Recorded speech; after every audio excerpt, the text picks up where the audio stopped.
Beauty isn't the point.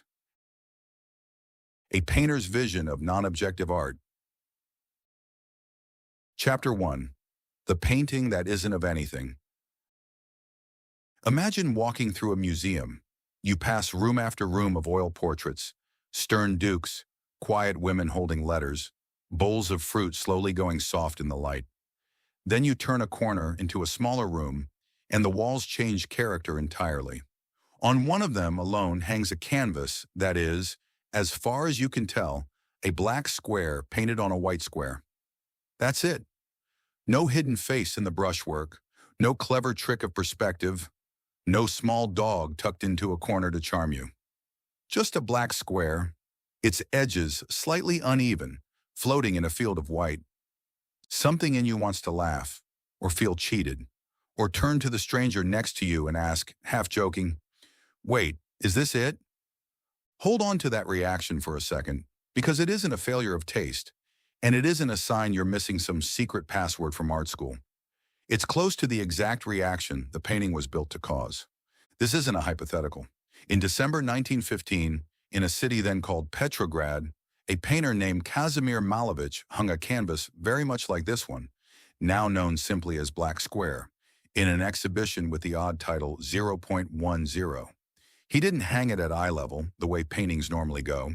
He placed it high, across the corner of the room, in the exact spot where a Russian Orthodox family would traditionally keep a devotional icon of a saint.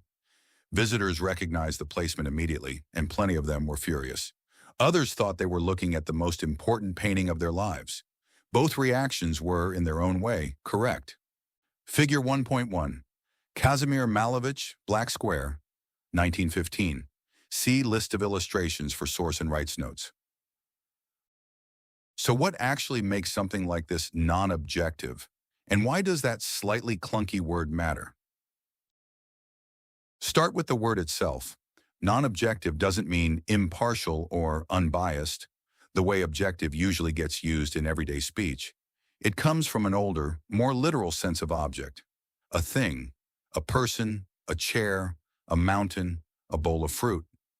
Non-objective art is art that contains no objects, no people, animals, landscapes, or recognizable things of any kind, even in disguised or simplified form. It isn't a distorted portrait or a simplified boat.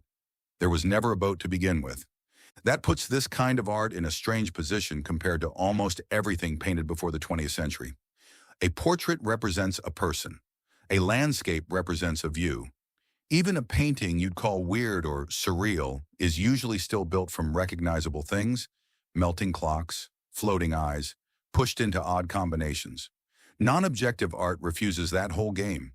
It's built directly from the raw materials of vision itself: color, shape, line, texture, rhythm, balance, and space, arranged for their own sake, with nothing behind them to decode. Figure 1.2, 3-panel sliding scale, realistic work, transitional/abstracted work, and Black Square. See list of illustrations. That last part is worth sitting with because it's almost certainly where your own first reaction, a few paragraphs back, came from. We're trained to treat a painting like a puzzle. Look at it, work out what it's a picture of, and you're done. Non-objective art breaks that habit deliberately. It isn't hiding a picture you failed to find. It was never a picture of anything. It's closer to an experience, built the way a piece of music is built, through relationships between elements, than the way a photograph is built, through resemblance. That comparison to music isn't just a convenient metaphor. It's one the artists in this movement reach for constantly to explain what they were doing, and we'll come back to it throughout this book. A word on where this story comes from.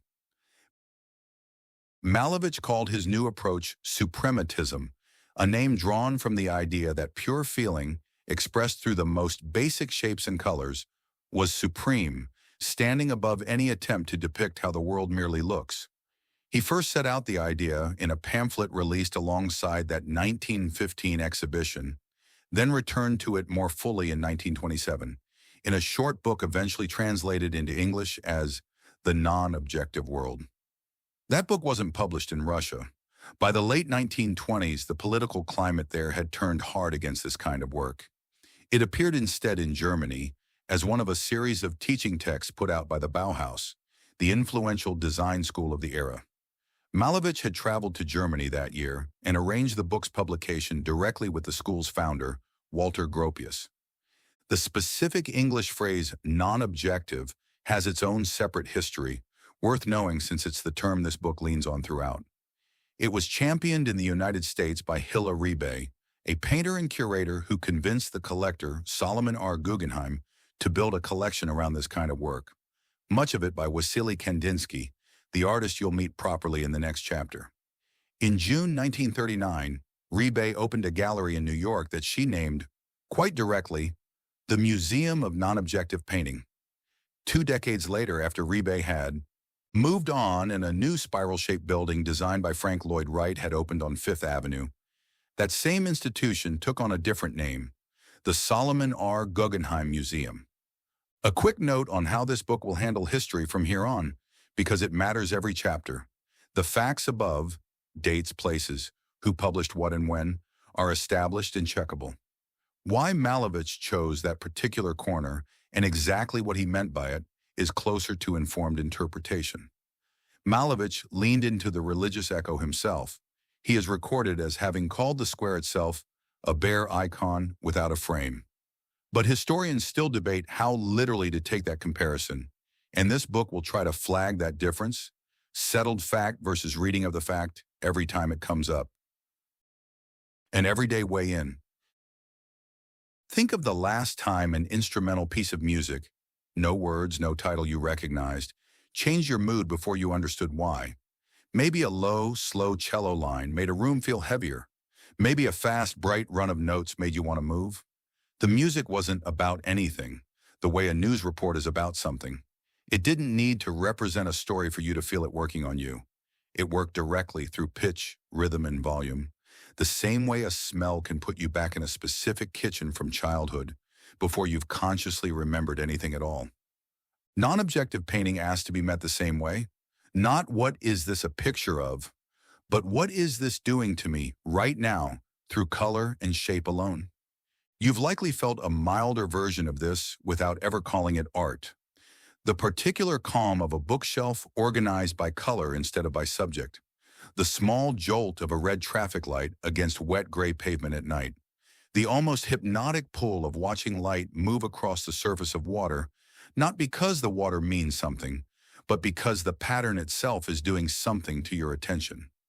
Non-objective artists took that raw, pre-verbal experience, the one you have before you start naming things, and made it the entire subject of the painting, rather than a side effect of painting something else. Try this. 2 small experiments. Neither requires any art training. The squint walk.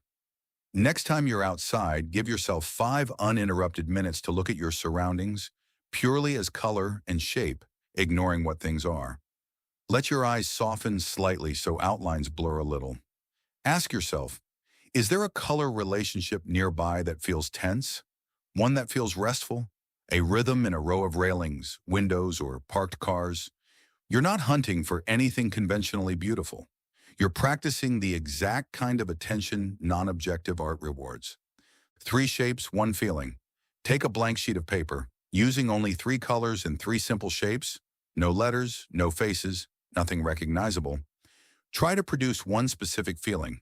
Calm, tension, or joy, your choice. Nothing you draw is allowed to depict anything.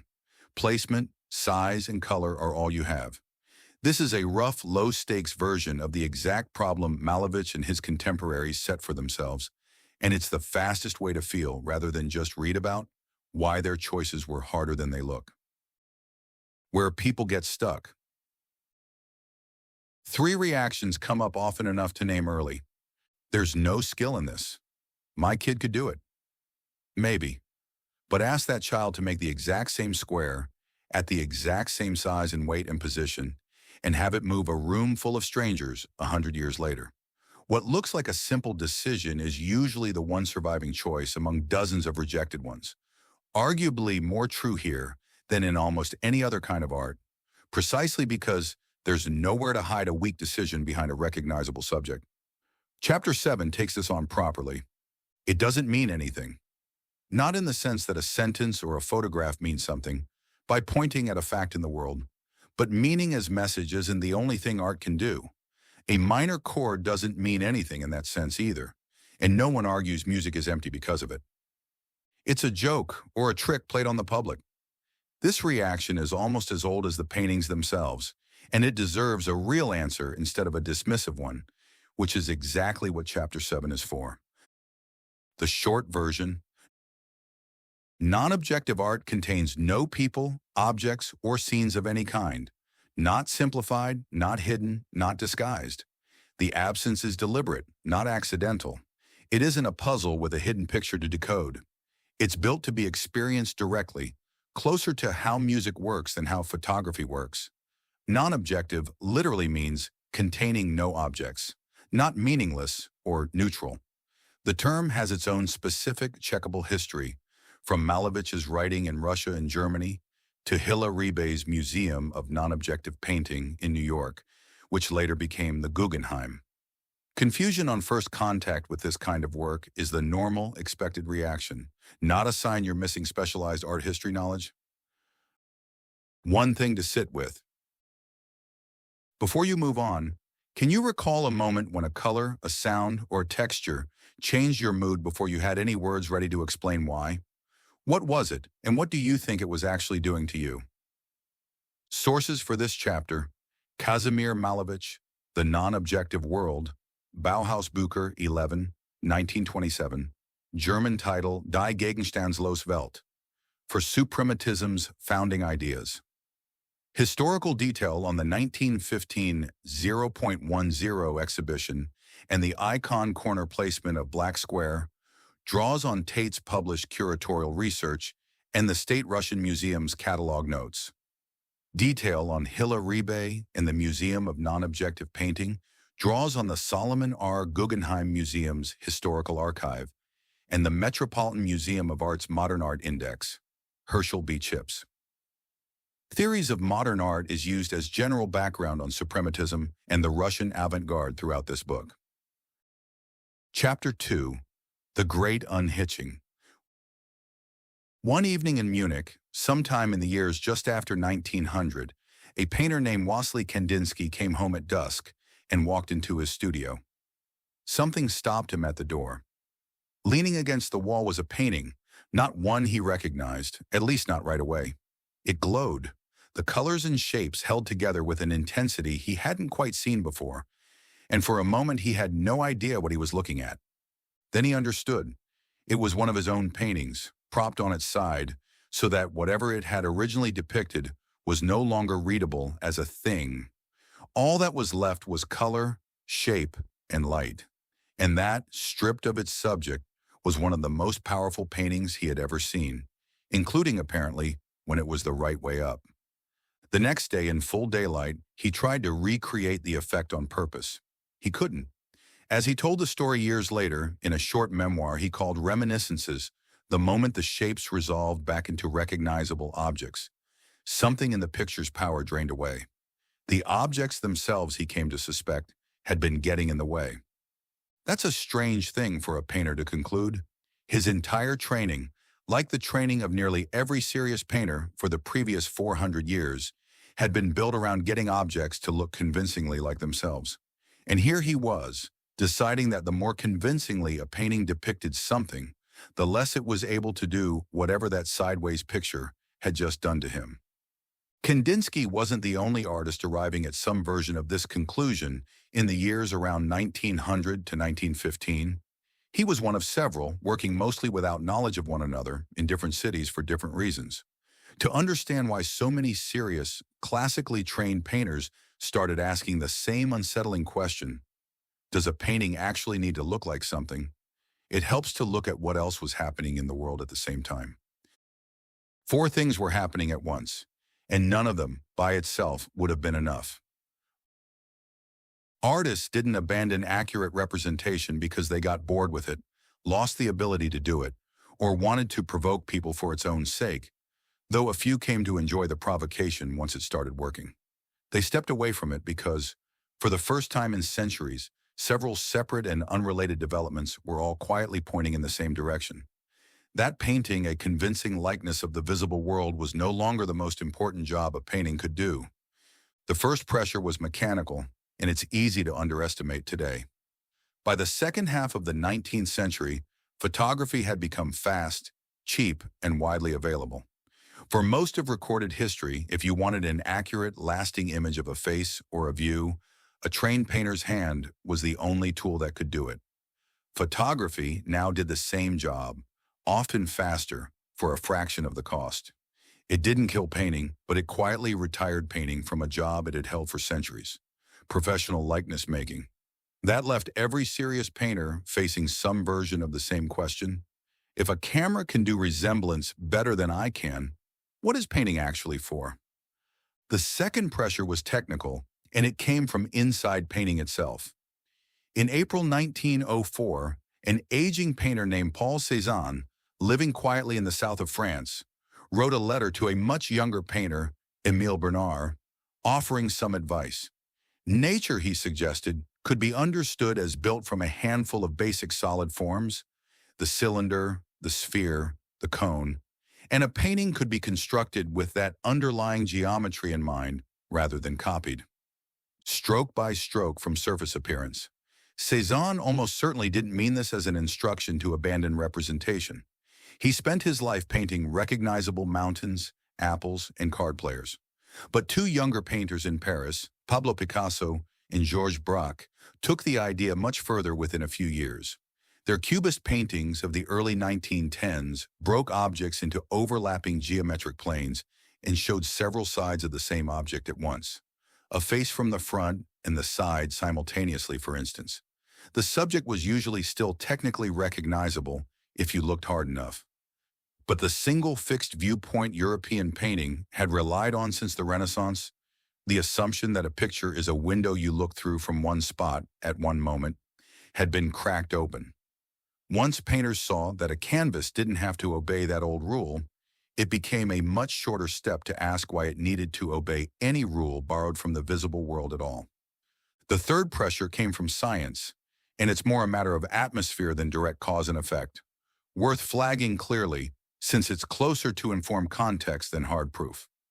In 1895, the physicist Wilhelm Röntgen discovered X-rays, a way of seeing straight through solid, opaque objects to the structure hidden underneath. Within 2 decades, Albert Einstein had published work showing that space and time themselves, the fixed, absolute stage classical perspective painting had always assumed objects sat on, weren't as fixed as they looked. Neither discovery was about art, but both fed a growing, culture-wide suspicion that ordinary appearances might be a kind of surface, hiding a deeper structure that ordinary eyesight couldn't reach. If physicists were finding that reality wasn't quite what it looked like, painting had new company in doubting that appearances were the whole story. The fourth pressure is the hardest to pin down, and in some ways the most important to the specific artists this book follows: a genuinely spiritual, almost utopian ambition. Kandinsky, Mondrian, and Malevich were each, independently and in their own idiosyncratic ways, drawn to the idea that beneath the visible, changeable surface of the world, there was some deeper, more universal order, and that art, freed from copying appearances, might express that order more directly than realistic painting ever could. We'll spend real time with this idea in the next 2 chapters because it marks the difference between abandoning representation as a negative act, giving something up, and as a positive one, reaching for something specific. None of these 4 pressures alone would likely have produced Black Square or a Kandinsky painting with no recognizable subject. Arriving together within the same few decades, they pushed a handful of serious painters to ask a question almost nobody had asked with this much seriousness before. What if the picture didn't need a subject at all? Figure 2.1. Timeline, 1839, photography, 1895, X-rays, 1904, Cézanne's letter, 1905/1915, Einstein, 1911 to 1915, Cubism into first abstraction. See list of illustrations. A more everyday version of the same shift. It helps to think about this the way we think about any old job a new technology quietly makes optional. Once calculators and spreadsheets existed, arithmetic education didn't disappear. It stopped being mostly about who could multiply large numbers fastest by hand and became more about understanding what the numbers meant. Once cars existed, horses didn't vanish. They mostly stopped being transportation and became something else: sport, companionship, ceremony. In each case, the older tool didn't get worse. It got freed from a job a newer tool could now do instead and had to discover what else it was good for.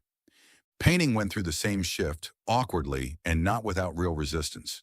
Once a photograph could produce a more exact likeness in a fraction of the time, painting was freed from centuries of being judged mainly on resemblance. What else is a rectangle of paint good for? Is, in a real sense, the question this entire book is trying to answer. Try this. Next time you're near an old family photograph and a realistic painted portrait, in a museum, a book, even a print, look at both for a minute each. Then ask, what does the painting give you that the photograph doesn't, and vice versa? Most people land on some version of the same answer. The photograph gives a more exact likeness. The painting gives a stronger sense of the painter's hand, mood, or point of view. That gap is exactly the space non-objective art eventually moved into completely. A second exercise. Look up a handful of Cézanne's late paintings of Mont Sainte-Victoire, the mountain near his home that he painted dozens of times. Instead of looking for a mountain, try to see the underlying geometry, the blocks, planes, and repeated shapes the image is built from. Once you see it, it's hard to unsee, and it's the clearest bridge you'll find between traditional landscape painting and everything that follows in this book. Figure 2.2, Cézanne, an early realistic work beside a late Mont Sainte-Victoire painting. See list of illustrations. Where people get stuck. They couldn't actually paint realistically, so they fake their way into something artsy. This is one of the most common objections to modern art, and it happens to be close to the exact opposite of true for most of the artists in this book. Picasso was producing fully accomplished, academically correct, realistic paintings as a teenager. Kandinsky trained under Franz von Stuck, one of Munich's most exacting realist draftsmen, before he painted a single non-objective work. Mondrian spent his 20s and early 30s as a skilled, traditional Dutch landscape painter, selling conventional representational work before dismantling it piece by piece. The move away from representation wasn't a failure to master it. In every case in this book, it came after mastering it. This was all one movement with one clear leader. It wasn't. Kandinsky, Malevich, and Mondrian reached broadly similar conclusions within a few years of each other in Germany, Russia, and the Netherlands respectively, largely without direct coordination. Chapter 4 looks at each of them and the movements that grew up around them on their own terms. The short version. Painting stepped away from strict representation gradually, under real pressure, not as a stunt and not from a lack of skill. Photography took over the job of accurate likeness, freeing painting to ask what else it could do. Cézanne's advice to build paintings from underlying geometric forms helped inspire Cubism, which cracked open the single viewpoint window Western painting had relied on for centuries. Scientific discoveries like X-rays and relativity didn't cause non-objective art directly, but created a cultural atmosphere in which appearances aren't the deepest truth felt newly credible. Kandinsky, Malevich, and Mondrian reached similar conclusions independently, each also driven by a more personal, spiritual search explored in the next two chapters. One thing to sit with. Think of something in your own life, a tool, a skill, a habit, that a newer technology made optional rather than necessary. What did it get freed up to become instead? Sources for this chapter. Kandinsky's account of the sideways painting comes from his 1913 memoir, Reminiscences, Rückblicke, discussed in exhibition scholarship, including the Phillips collections and Harvard Design magazines. Readers wanting the original in full should look for it in Kandinsky. Complete Writings on Art. Cézanne's April 1904. Letter to Émile Bernard is reproduced in the Letters of Paul Cézanne, edited by Alex Danchev.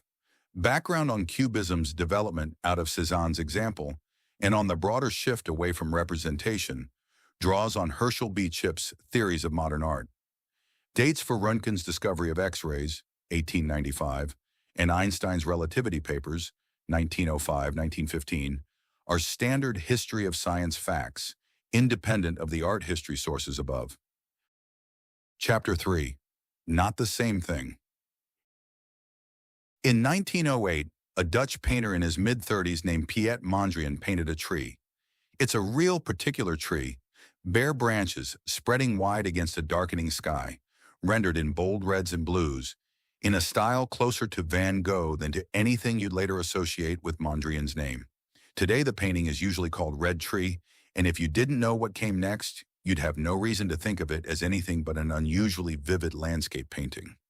3 years later, Mondrian painted the same subject again. This one is called Gray Tree, and something has shifted. The color is almost gone, reduced to grays and blacks. The branches have flattened into a web of overlapping lines and planes, clearly influenced by the Cubist paintings Mondrian had recently discovered. You can still see a tree, but only just, and only because you're looking for one. A year after that came a third painting in the same series, Flowering Apple Tree. The lines have flattened further into a rhythm of verticals and diagonals. The color has thinned into pale washes. If the title weren't there to point you toward Apple Tree, plenty of viewers would struggle to find it unassisted. Figure 3.1, Mondrian, Red Tree, Gray Tree, Flowering Apple Tree in sequence. See list of illustrations. Look at those 3 paintings in sequence and you're watching abstraction happen, one deliberate step at a time. Not a single leap from realistic to unrecognizable, but a gradual loosening of the grip a real subject has on a painting. That gradual, traceable loosening is exactly what separates abstract from non-objective. 2 words this book has been using carefully, and that most people, understandably, treat as interchangeable, and they aren't. Here's the distinction, as cleanly as it can be put. Abstract art starts from something in the visible world, a tree, a face, a guitar, a bull, and draws away from it, simplifying, distorting, or fragmenting it, stripping out detail until only a trace or a rhythm of the original subject remains. The word abstract comes from the Latin abstrahere, to draw away from. You're always drawing away from something. Non-objective art never had that something to draw away from in the first place, or it severs the connection completely. It isn't a tree with the bark rubbed off. There was no tree. A simple practical test can help you tell the two apart in front of an actual painting. If you didn't know the title, could you eventually find a specific real-world thing this is of? Even a ghost of one? Even something you'd only notice once someone pointed it out? If yes, you're looking at abstraction. If hunting for a hidden subject would be a genuine waste of time because there was never one there to find, you're looking at something non-objective. By that test, Gray Tree is abstract. Faint as the tree has become, it's still there, still findable, still the point. Malevich's Black Square, from Chapter 1, is not abstracted from anything. It isn't a tree or a table or a window with the details removed. It's a square, doing what a square does to the eye, full stop. Figure 3.2, representational to abstract to non-objective spectrum diagram with the tree series in black square placed along it. See list of illustrations. This gets genuinely complicated once you look at how the original artists talked about their own work, worth being upfront about, rather than smoothing over. Take Kandinsky, whose watercolors and paintings from around 1910 to 1913 are often credited as some of the very first abstract art in the modern sense. Art historians who've studied these works closely, sometimes examining beneath the visible surface, have found that many of them still contain real, recognizable subjects, deliberately dissolved into the composition until they're almost impossible to spot. Mounted horsemen, river boats, an apocalyptic rider, even St. George slaying the dragon, a recurring image from Kandinsky's Russian childhood. By the test above, that makes much of Kandinsky's celebrated first abstract art abstract rather than fully non-objective. The objects are hiding, not gone. We'll meet Kandinsky's own account of his method properly in the next chapter. Mondrian's own case is tangled in an even more interesting way. In 1919 and 1920, he published a long essay in the Dutch art journal De Stijl, written as a three-way conversation between a layman, a traditional naturalist painter, and a painter arguing for the new abstract style, later collected in English as Natural Reality and Abstract Reality. In it, Mondrian doesn't describe his own mature style as simply abstract. He calls it abstract real, arguing, somewhat paradoxically, that his stripped-down grids of black lines and primary colors weren't a retreat from reality at all, but a more truthful, more universal version of it, with the accidental distracting detail of individual appearance cleared away. For Mondrian, the pure geometric paintings he'd eventually become famous for weren't less real than a landscape. He believed they were more real. That's worth sitting with because it means the clean line this chapter just drew, abstract versus non-objective, is partly a later convenience, sharpened by critics and curators, including Hilaribe from Chapter 1, who pushed hard for non-objective as its own distinct category. More than it was a line every original artist insisted on. This book keeps using the distinction because it's genuinely useful for looking at paintings, but it's honest to say abstract and non-objective describe a spectrum artist moved along at different speeds and understood in different ways, more than two airtight, universally agreed boxes. An everyday way to feel the difference. Think about the difference between a caricature and an ink blot. A caricature of a politician, an exaggerated nose, an oversized grin, is a distortion, sometimes a wild one, but it's still recognizably a distortion of a specific person. That's abstraction. Draw away from the real thing as far as you like, and the thread back to it never fully snaps.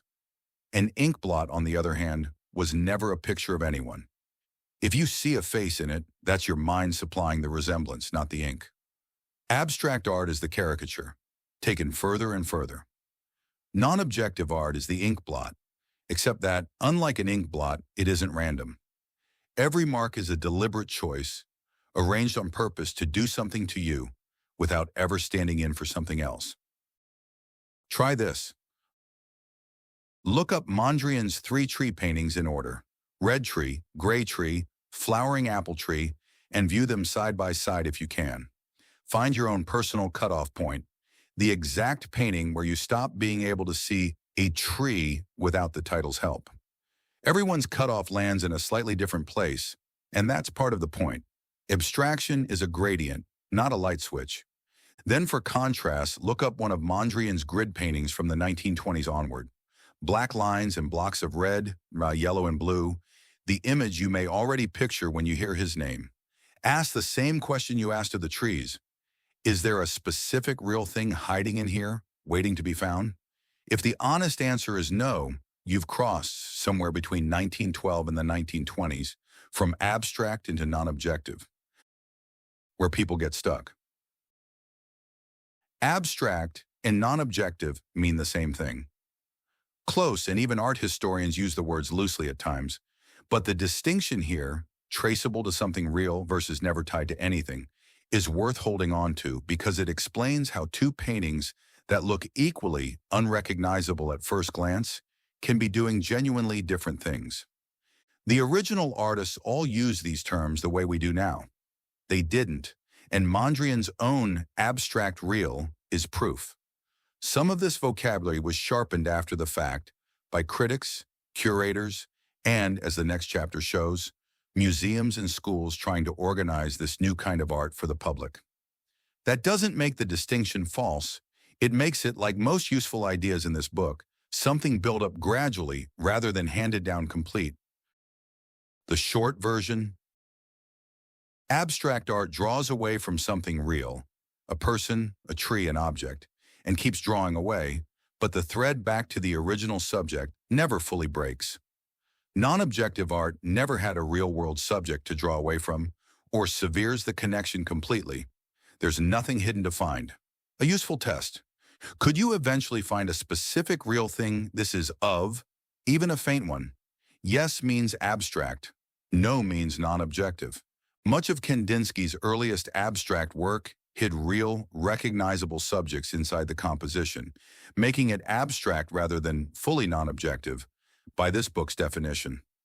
Mondrian resisted a simple abstract label for his own mature work, calling it abstract real, a reminder that this vocabulary was worked out gradually and imperfectly by the people living through it. One thing to sit with. Think of a logo, icon, or piece of design you see often, something simplified down to a few shapes. Can you still trace it back to something real? See if you can find where your own line falls between a simplified real thing and not a thing at all. Sources for this chapter: Piet Mondrian, Natural Reality and Abstract Reality, an essay in trialogue form, written 1919, serialized in the journal De Style, June 1919 to July 1920, for Mondrian's own abstract real terminology and his argument that pure abstraction expresses a deeper reality rather than a retreat from one. Dates and details of the tree series: Red Tree, 1908, Gray Tree, 1911, Flowering Apple Tree, 1912, are drawn from museum documentation at Kunstmuseum Den Haag, where all three works are held. The discussion of hidden, dissolved imagery in Kandinsky's pre-1914 paintings draws on art historical scholarship examining his work in close technical detail. Readers wanting Kandinsky's own theoretical account of abstraction should go directly to On the Spiritual in Art in Point and Line to Plane, both covered in depth in the next chapter. Chapter 4, 4 Rooms, 4 Revolutions. Imagine a single wing of a museum with 4 adjoining rooms. Each room holds work from a different movement, made in a different country, by artists who mostly never met one another, and yet all 4 rooms took shape within about a decade of each other, roughly 1915 to 1925. Walk through them in order and you're watching 4 different answers arrive, almost simultaneously, to the question this book has been asking since chapter 1. What do you do with a painting once it no longer needs to look like anything? 4 rooms, 4 answers. None of them wrong. None of them the whole story on its own. Room 1, Suprematism, Russia. You already know this room from chapter 1, Malevich Black Square, the exhibition called 0.10, the Icon Corner. Suprematism took its name from the idea that pure feeling, carried by the simplest possible shapes and colors, was supreme, standing above any attempt to depict how the world looks. Malevich kept pushing that idea further for years. By 1918, he was painting canvases like white on white, one white square set against another, barely distinguishable, so that almost nothing remains to look at except the faint edge between them. Later suprematist compositions often have an oddly weightless, floating quality, shapes drifting against blank space with no horizon line to anchor them. A quality some viewers and historians read as almost aerial, evoking flight or the view from above, at a moment when human beings had only just begun leaving the ground in airplanes. By the early 1920s, Malevich was even building small plaster models he called architectony, abstract, building-like forms with no practical function, floating the logic of suprematism into 3 dimensions. Room 2, Constructivism, also Russia. Walk into the next room and the mood changes completely, even though you're still in the same country, in the same decade, sometimes in the same exhibitions. Constructivism's central figure, Vladimir Tatlin, wanted almost the opposite of what Malevich wanted. Where Malevich treated uselessness as a kind of purity, art elevated above any practical job, Tatlin insisted that art should fuse directly with function, industry, and everyday social life. He described his own goal as building a union of purely artistic forms for a utilitarian purpose. Not composition, construction. The icon of this room is a tower that was never built. Between 1919 and 1920, Tatlin designed a monument to the Third International, a spiraling iron and glass structure planned to stand roughly 400 meters tall, taller than the Eiffel Tower, housing 3 geometric volumes, a cube, a cylinder, and a cone, that would each rotate at a different speed, once a year, once a month, once a day. It was meant to serve as the headquarters of a global communist organization. It was never actually constructed. The Soviet Union of the early 1920s simply didn't have the steel or the money. But the model became one of the most reproduced images of the entire Russian avant-garde, an emblem of what art could try to become once it decided to serve the new society being built around it rather than stand apart from it. Figure 4.2, Tatlin, Monument to the Third International, model or period photograph, 1919 to 1920. See list of illustrations. Alexander Rodchenko, Lyubov Popova, and Varvara Stepanova carried the same instinct into graphic design, textiles, and photography, making constructivism less a single style than an entire visual culture for a country trying to invent itself from scratch. Room 3. De Stijl, the Netherlands. Cross into the third room and the palette narrows to something almost severe. In 1917, the painter Theo van Doesburg, together with Mondrian, whose tree paintings you followed through Chapter 3, founded a journal called De Stijl, Dutch for the style. Around it grew a small circle of painters and architects who agreed to an unusually strict rulebook. Only the three primary colors, red, yellow, and blue, plus black, white, and gray. Only straight lines running strictly horizontal or vertical, never diagonal, never curved. Mondrian called his version of this approach neoplasticism, new plasticism, and argued, as you saw in the last chapter, that these stark grids weren't a retreat from reality, but a more universal, more truthful version of it. The architect Gerrit Rietveld carried the same grammar into 3 dimensions, designing chairs and houses that look, unmistakably, like a Mondrian painting you could sit in. The De Stijl circle eventually split over what looks, from the outside, like a strangely small disagreement. Around 1923, Van Doesburg began introducing diagonal lines into his own work, a move he called elementarism. To Mondrian, this was close to a betrayal of everything the group stood for. The diagonal broke the calm equilibrium the horizontal vertical grid was built to protect, and he distanced himself from the group not long after. It's worth pausing on how seriously that disagreement was taken. From outside, some artists prefer diagonal lines, sounds like a minor stylistic quibble. Inside the room, it was a genuine philosophical rupture, which tells you how much weight these artists placed on choices that can look, to a first-time viewer, almost arbitrary.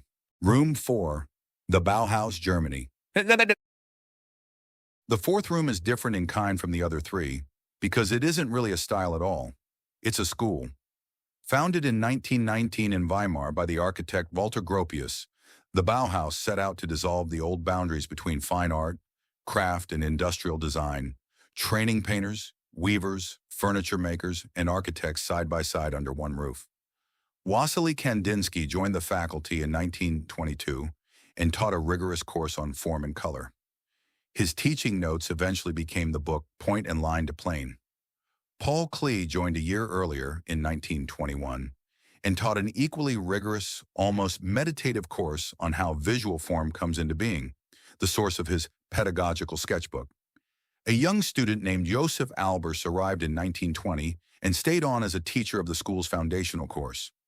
The color exercises he developed there over years would eventually become the basis of his own book, Interaction of Color, decades later in 1963. 3 of the books this whole project draws on most directly all trace back to the same institution, and in Kandinsky's and Klee's cases, to the same classrooms.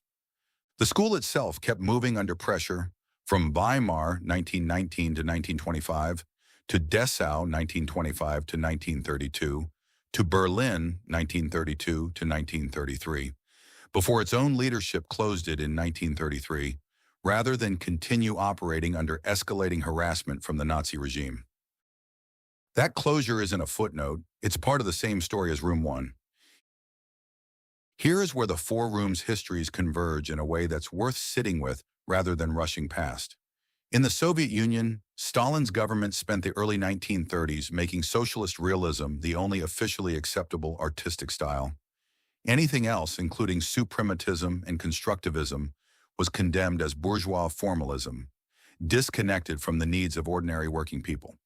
Malevich was arrested and interrogated by Soviet secret police in 1930 and was pressured, in his final years, back toward figurative, representational painting. He died of cancer in 1935. According to some accounts of his funeral, mourners pinned a small black square to their collars. In Germany, at almost exactly the same moment, the Nazi regime arrived at a strikingly similar judgment from the opposite end of the political spectrum. It labeled the same kind of art degenerate, a category that specifically included Malevich's own paintings, along with work by Kandinsky, Klee, and many of their Bauhaus colleagues, and helped force the school's closure in 1933. Two regimes that agreed on almost nothing else, and were soon to go to war with each other, independently reached the same conclusion. Art with no recognizable object in it was dangerous enough to shut down. That's established historical fact, documented on both sides. Exactly why authoritarian governments of such different ideologies converge on the same target is more a matter of interpretation. Art historians have offered several overlapping explanations, from non-objective art's resistance to being used as straightforward propaganda, to its association with a cosmopolitan, internationalist culture both regimes wanted to stamp out. And this book won't pretend to settle that question. But the bare fact of the convergence is real, and it's a useful corrective to any assumption that this kind of art was ever merely decorative. Figure 4.3, Parallel Timeline, the Bauhaus's 1933 closure and Malevich's 1930 arrest and later suppression. See list of illustrations. A more everyday way to see the four rooms. Picture four design studios, all deciding around the same moment to strip a product down to its bare essentials. One does it because bare materials feel more honest than ornament.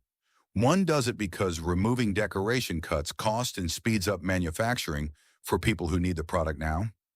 One does it because a strict, shared rulebook feels fairer and more universal than any single designer's taste.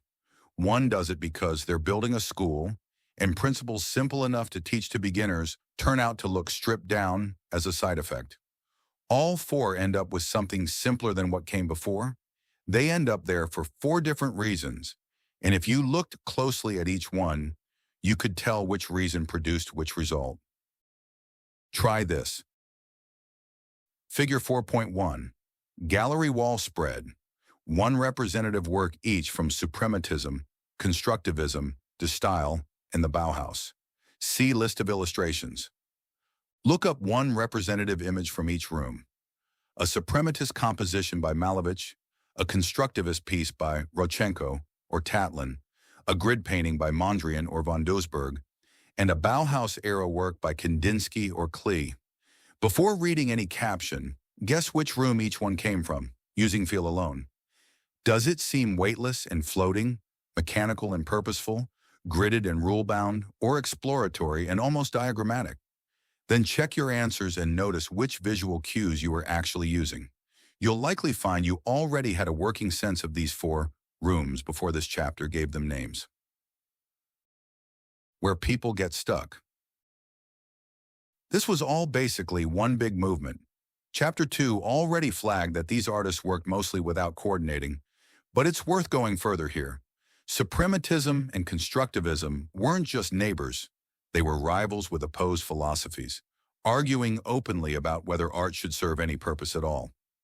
Grouping all of this under one label as abstract art or modern art flattens exactly the disagreements that made each movement distinct.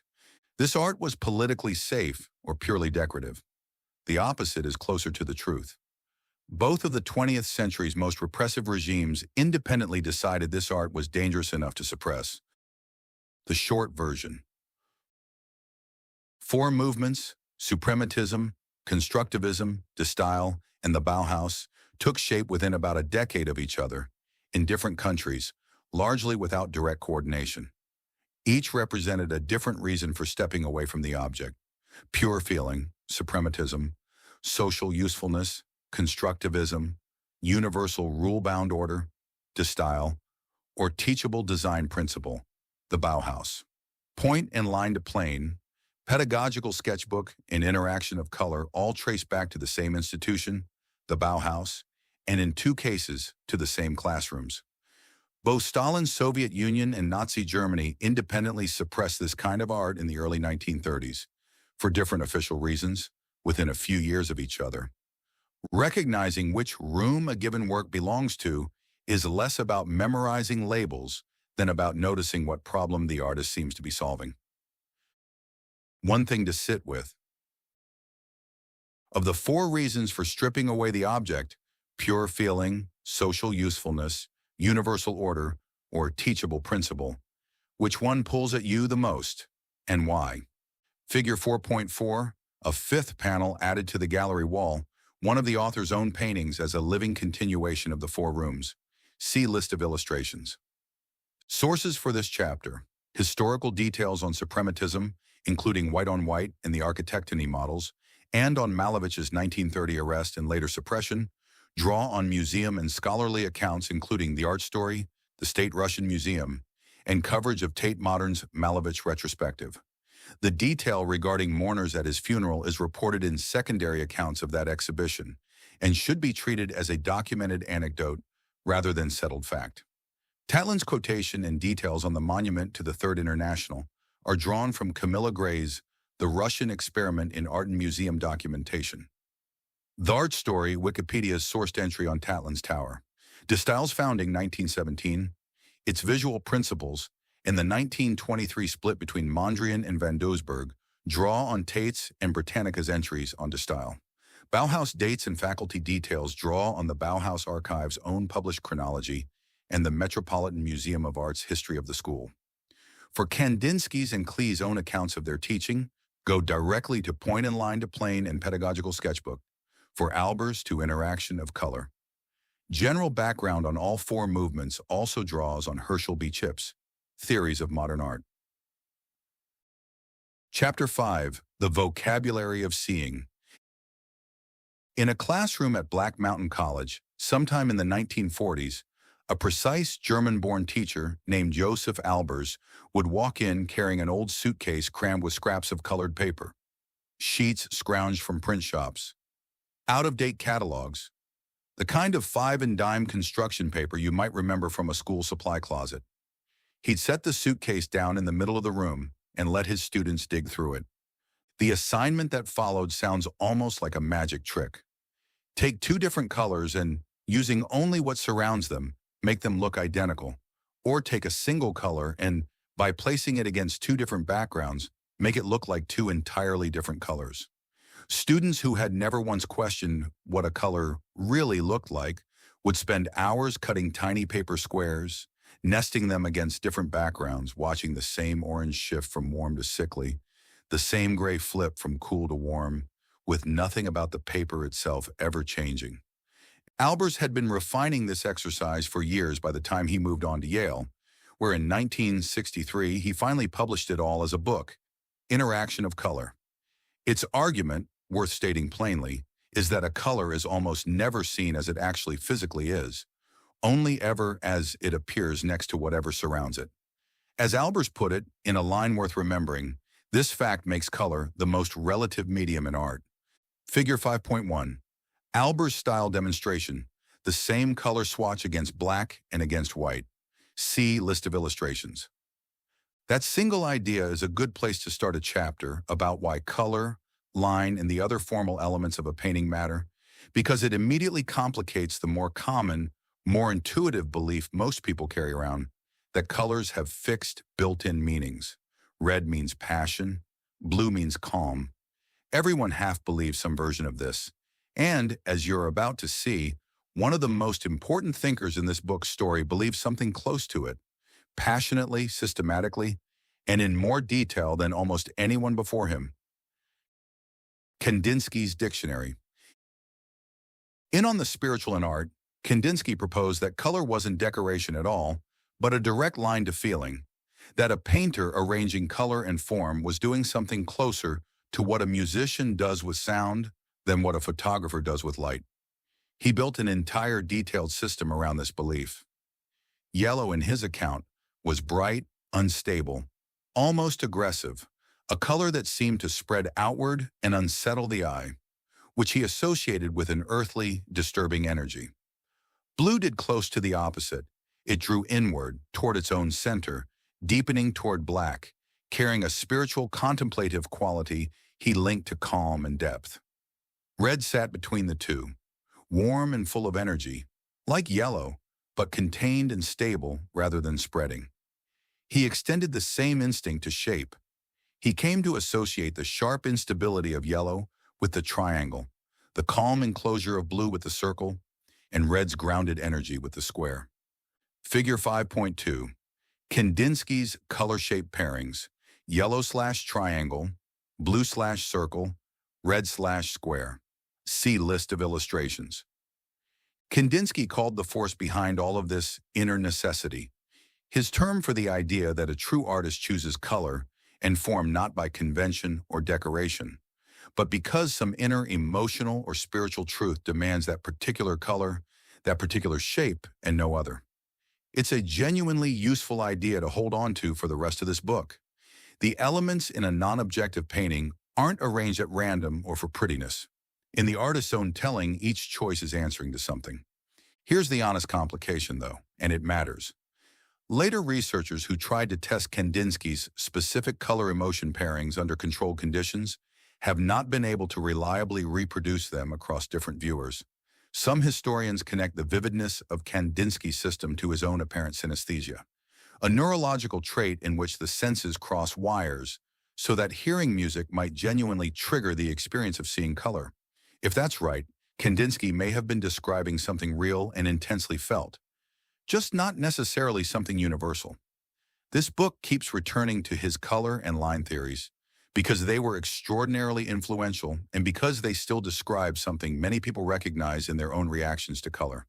But they're best understood as one artist's rigorously worked out proposal, not as settled fact about how every human brain processes color. The other half of Kandinsky's system, line. 15 years after. On the spiritual in art, while teaching at the Bauhaus, Kandinsky turned the same close attention to line and published Point and Line to Plane. His starting point is almost absurdly simple. A point sitting alone on a blank page is at rest, silent, self-contained, doing nothing. The moment some force pushes that point sideways, it leaves a trace, and that trace is a line. A line, in other words, is what happens when rest gets interrupted. It carries tension, direction, and a kind of built-in motion that a point never has. From there, Kandinsky sorted lines by temperament. A horizontal line, resting flat like the horizon, felt cold and settled to him. A vertical line, standing up against gravity, felt warm and active. A diagonal split the difference and, in his account, carried real instability, a kind of built-in drama or disharmony neither of the other two possessed. A hard, ruler-drawn line felt entirely different from a loose, hand-drawn wobble, even tracing the exact same path. None of this, he argued, was decorative. It was the actual vocabulary non-objective painters were using instead of recognizable objects, and part of why a square by Malevich or a grid by Mondrian could feel calm or tense or alive without depicting anything at all. Figure 5.3. Line type comparison, horizontal, vertical, diagonal, hard-edged versus hand-drawn. See list of illustrations. And this is where Albers, working at the very same school Kandinsky taught at, complicates the dictionary all over again. Kandinsky's system treats yellow, blue, the diagonal, the circle, as though each one arrives with a fixed emotional charge, the way a word arrives with a fixed dictionary definition. Albers' decades of classroom exercises demonstrate, in a way you can literally watch happen with two scraps of paper, that no color's charge survives contact with its neighbors unchanged. The same yellow that feels aggressive against black can feel almost gentle against orange. The interesting move isn't picking a side, it's noticing that both things are true at once. Colors and lines do seem to carry some real, felt quality on their own. Kandinsky wasn't wrong that a diagonal feels different from a horizontal, or that yellow feels different from blue, and that quality is never fixed because it's always being modified by whatever sits next to it. A vocabulary still needs grammar. The word alone isn't the sentence. An everyday version of both ideas at once. You've almost certainly felt Albers' point already, even if you never called it color theory. The paint chip that looked perfect in the hardware store and looked entirely wrong once it covered an entire wall of your living room, sitting next to your furniture, your floor, your light fixtures. Nothing about the pigment changed between the store and your wall. Everything around it did. And you felt Kandinsky's point too, probably without noticing. A low, slow note on a cello and a high, bright note on a flute carry a different feeling before either one becomes part of an actual melody. Something in the note itself, not yet a song, not yet a message, is already doing something to you. Non-objective painters were betting that the same was true of a patch of blue or a line pushed off the horizontal. Both bets that elements carry an inherent quality and that context bends it anyway turn out to be correct. Try this.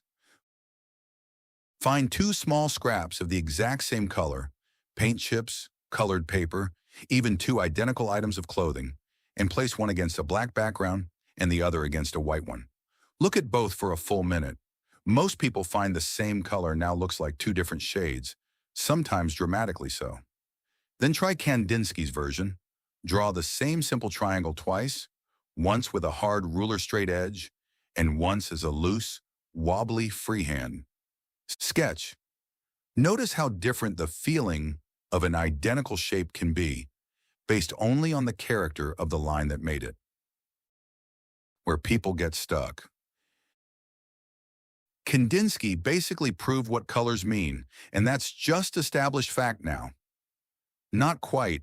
His system is one of the most influential color theories ever proposed, and it still resonates with a lot of people's gut reactions, but attempts to verify it scientifically across large groups of viewers haven't produced the reliable, universal results you'd expect from settled science. Treat it as a brilliant, historically important framework, not a law of nature. Color theory is a fixed rule book. You memorize what goes with what. This is close to the opposite of what Albers spent 30 years teaching. The entire point of his exercises is that no color's meaning holds still long enough to memorize. It depends every time on what it's sitting next to. The short version.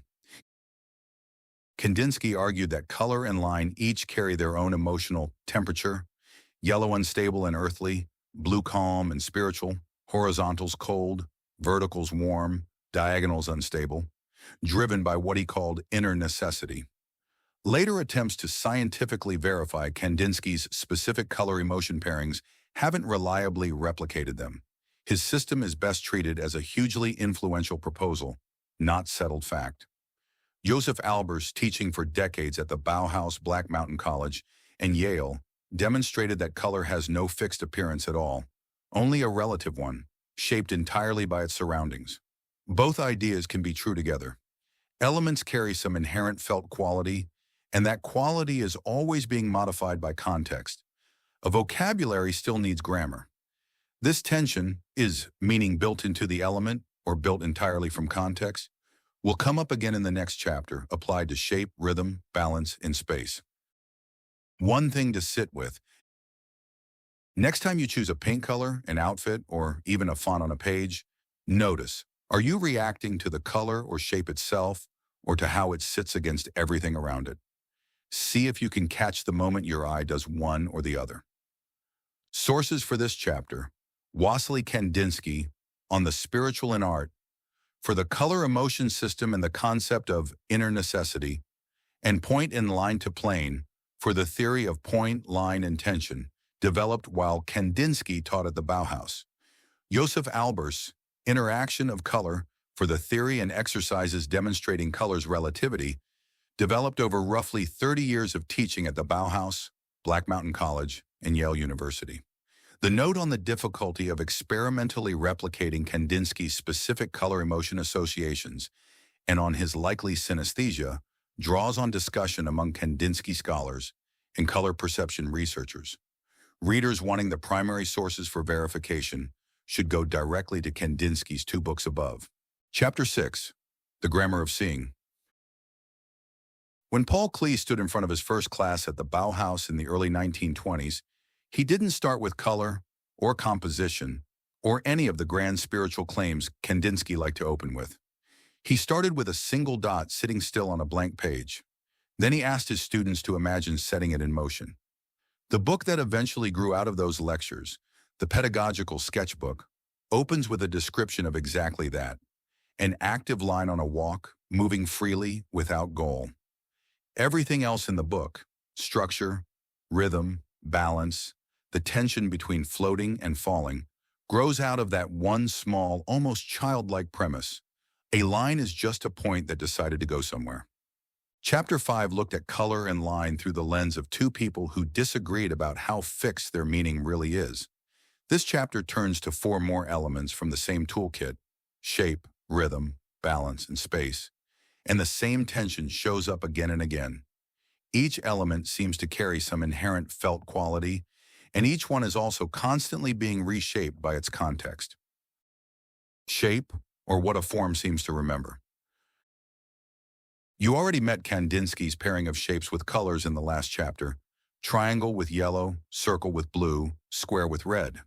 But it's worth asking why those specific pairings feel intuitive to so many people rather than arbitrary. A circle has no corners and no direction. It starts nowhere and ends nowhere, which is part of why it reads as calm, complete, and a little timeless. It's also a shape nature produces constantly and effortlessly: the sun, the moon, a ripple, an eye.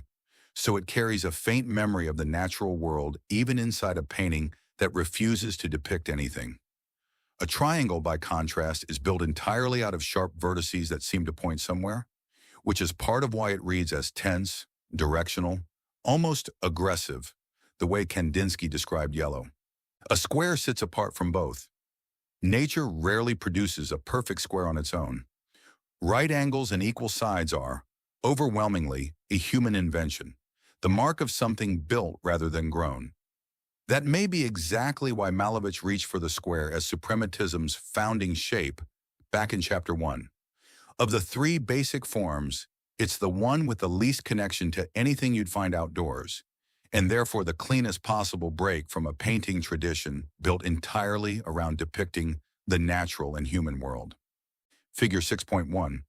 One composition rendered as a circle, a triangle, and a square. Same size and color. See list of illustrations. Rhythm or repetition with a pulse. Klee spent a striking amount of his teaching notes on what happens when a line, a dot, or a shape repeats. His own phrase for it treated line rhythm as something to be measured almost like a musical score, or worked out like an arithmetic problem. The insight underneath that comparison is simple once you notice it. Pure mechanical repetition, the exact same mark, the exact same distance apart, forever, goes dead very quickly. Your eye stops paying attention, the way your ear stops registering a refrigerator's hum. Pure randomness fails in the opposite direction. With no repetition at all to build an expectation, there's nothing for a small variation to surprise. Rhythm in painting, exactly as in music, lives in the narrow, lively space between the two. Enough repetition to build a pulse, enough variation to keep that pulse from going numb. Figure 6.2. Rhythm diagram, a row of evenly spaced dots, then a second row with one deliberate variation. See list of illustrations. Balance, or why so little of this is symmetrical. Mondrian, whose tree paintings you followed in Chapter 3, spent much of his mature career avoiding the most obvious tool for achieving balance: symmetry. Look closely at one of his grid paintings, and you'll notice the composition is almost never a mirror image of itself. A small, intense red square might sit off in one corner, balanced not by a matching red square elsewhere, but by a much larger field of plain white, or by the precise thickness of a black line running the opposite direction. Mondrian had his own term for this: dynamic equilibrium, a balance achieved not through sameness, but through carefully weighted opposites. Color against non-color, thick against thin, small against large. It's a different kind of balance than a symmetrical mirror image achieves, and a harder one to fake. A mirror image balances the moment you draw it. Dynamic equilibrium has to be found, adjusted, and refound. The way a cyclist balances not by locking rigid, but through a continuous stream of small corrections. Figure 6.3, a Mondrian grid painting, annotated to show its asymmetrical, dynamic equilibrium. See list of illustrations. Space, or when the edge of the canvas isn't really the edge. Traditional Western painting, since the Renaissance, used perspective to build an illusion of depth receding from a single fixed viewpoint.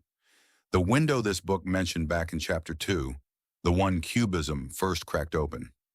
Non-objective painters, having given up that window, still had to decide what kind of space, if any, their flat canvas would suggest. Malevich's suprematist compositions, drifting without any horizon line to anchor them, often read as weightless, almost aerial, as if you were looking down from somewhere above the ground rather than standing on it. Mondrian went a different direction entirely. Rather than suggesting depth, his mature grids insist on the flatness of the canvas as an honest, physical fact. And yet he found his own way to suggest something beyond the frame. Many of his lines stop just short of the canvas edge, rather than running cleanly into it, creating the quiet impression that the grid keeps going past the border, and that what you're looking at is a fragment of something larger rather than a complete sealed-off scene. Figure 6.4, a Malevich floating composition beside a Mondrian grid with lines running past the canvas edge. See list of illustrations. An everyday way to feel all four at once. Think about how a good drummer plays a simple beat. A perfectly identical, unchanging hit, forever, becomes furniture. You stop hearing it within a minute. A drummer who never repeats anything sounds like they're falling down a staircase. The good ones repeat enough to build a pulse, then play small, deliberate variations against that pulse. A beat held back half a second, one hit quieter than the rest. And that combination of steady shape, felt rhythm, uneven but balanced emphasis, and a sense that the pattern continues beyond what you can consciously track, is doing, with sound, almost exactly what Klee's line, Mondrian's grid, and Malevich's floating squares are doing with paint. Try this. Draw the same simple composition 3 times, using only a circle, then only a triangle, then only a square, keeping size and color identical each time. Notice how differently each version feels, even though nothing changed but the shape. Then try a rhythm experiment. Draw a row of 10 identical dots, evenly spaced. Now redraw the row, but make every 4th dot slightly larger or slightly closer to its neighbor. Notice the moment a flat repetition turns into something closer to a pulse. Finally, try balance without symmetry. Place one small, dark shape off-center on a page. Using only one additional shape, placed anywhere else on the page, try to make the composition feel balanced without mirroring the first shape. There's no single right answer. That's the point. Where people get stuck. Balance in a painting means symmetry, a mirror image. Mondrian's entire mature career argues against this. Balance can come from carefully weighing opposites against each other, not just matching them. These flat grids and floating shapes have no sense of space at all. They're just decoration on a surface. Look again. Malevich is often suggesting weightlessness and altitude with nothing but placement. Mondrian is often suggesting a pattern that extends beyond the canvas, using nothing but where his lines choose to stop. The short version. Shapes carry felt qualities, partly because of their own geometry, a circle's endlessness, a triangle's sharp direction, a square's unnatural, human-made regularity, which is part of why Malevich chose the square as suprematism's foundation. Rhythm lives between mechanical repetition, which goes dead, and total randomness, which never builds a pulse in the first place. Mondrian achieved balance through dynamic equilibrium, weighted opposites, not mirror image symmetry, a harder, more alive kind of balance than symmetry provides. Non-objective painters replace traditional perspective with their own solutions to space. Malevich's floating, gravity-free compositions, and Mondrian's flat canvas that still implies a pattern continuing past its own edges. As in Chapter 5, each element carries some inherent quality and is simultaneously reshaped by how it's used. The two aren't in competition. One thing to sit with. Think of a room, a song, or a routine in your own life that feels balanced without being symmetrical at all. What exactly is doing the balancing? Sources for this chapter: Paul Klee, Pedagogical Sketchbook.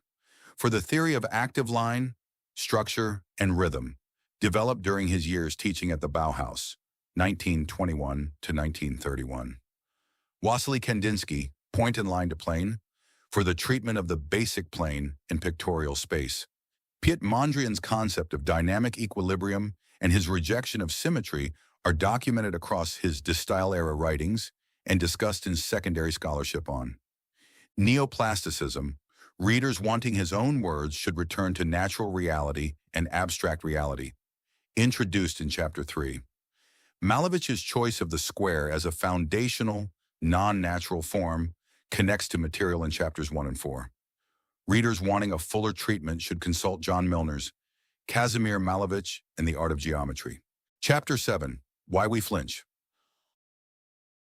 On a Friday night in October 2015, the Museion Museum of Modern and Contemporary Art in Bolzano, Italy, hosted a book launch.